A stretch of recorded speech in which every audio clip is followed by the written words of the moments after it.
आज मैं कह रहा हूँ चावल के कुछ दाने अपने मुंह में रख लीजिए। मुंह में रखने के बाद इस प्रकार करने से आपका वो सब संभव होगा जो तुम चाहते हो। आज कई एक प्रयोग आपके सामने साझा करूंगा इस रूप में। चावल इसलिए क्योंकि अक्षतम चापि रिष्टम च संस्कृत कहती है, व्याकरण कहती है, शास्त्र कहते हैं कि जो जिसकी क्षति ना हो। चावल ही एक ऐसी खेती है जिसको शायद हम अपने दाम्पतिक शादी और विवाह से जोड़ सकते हैं।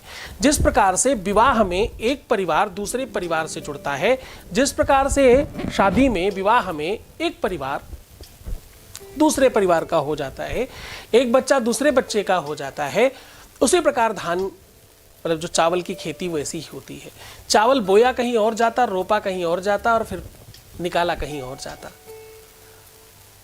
बिल्कुल लड़कियों की तरह, जैसे जन्म कहीं और लेती, विवाह कहीं और होता और संतति कहीं और होती। आपको करना क्या है कि एक मुट्ठी से थोड़ा कम, यानी जो मुट्ठी के अंदर पूरी तरह से आ जाए, फुल मुट्ठी बंद करने के बाद, अच्छी तरीके से बंद करने के बाद जितने चावल अंदर आए उतने ही चावल अपने मुंह में रखने हैं सुबह सुबह। और ये करना कैसे है, रात में उतने ही चावल रख करके अभिमंत्रित कर देना है, ये बोलकर कि मैं सुबह तुमसे उपाय करने जा रही हूं या जा रहा हूं, आप मेरी मदद करना।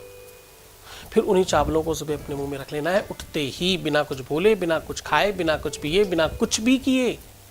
उसके बाद पूरी की पूरी दिनचर्या कंप्लीट कर लेना है स्नान तक। स्नान के बाद उन चावलों को निकाल के रख दीजिए। बस इसके बाद उपाय शुरू होता है।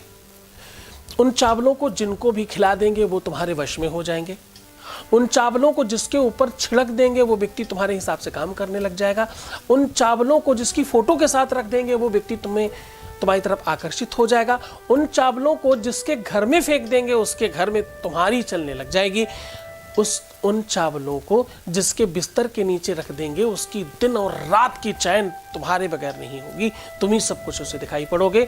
इन चावलों को जिस भी व्यक्ति के मुंह में ऐसे ही डाल दिए जाए कुछ प्रसाद इत्यादि बोल करके, उसकी वाणी पर, उसकी बोली पर, उसकी भाषा पर, उसके हर चीज पर तुम्हारा अधिकार हो जाता है।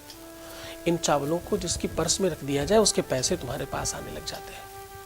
इन चावलों को ऐसे बहुत सारी जगहों पर प्रयोग किया जा सकता है। आज के लिए बस इतना ही। बड़े मन से, बड़ी श्रद्धा से, बहुत स्पेशल तरीके से करना। खुश रहना, प्रसन्न रहना, पानी पीना, सुंदर बनना, बेहतर रहने की कोशिश करना, प्रीवियस लाइफ बिल्कुल मत बताना। पैसों का आदान प्रदान करना सख्त मना है। रोना, बिलखना, परेशान होना, दुखी होना और भाई गुरु की निंदा करना, गुरु की निंदा सुनना, इन सब चीजों से आपको तौबा करना होगा, वरना काम होगा ही नहीं।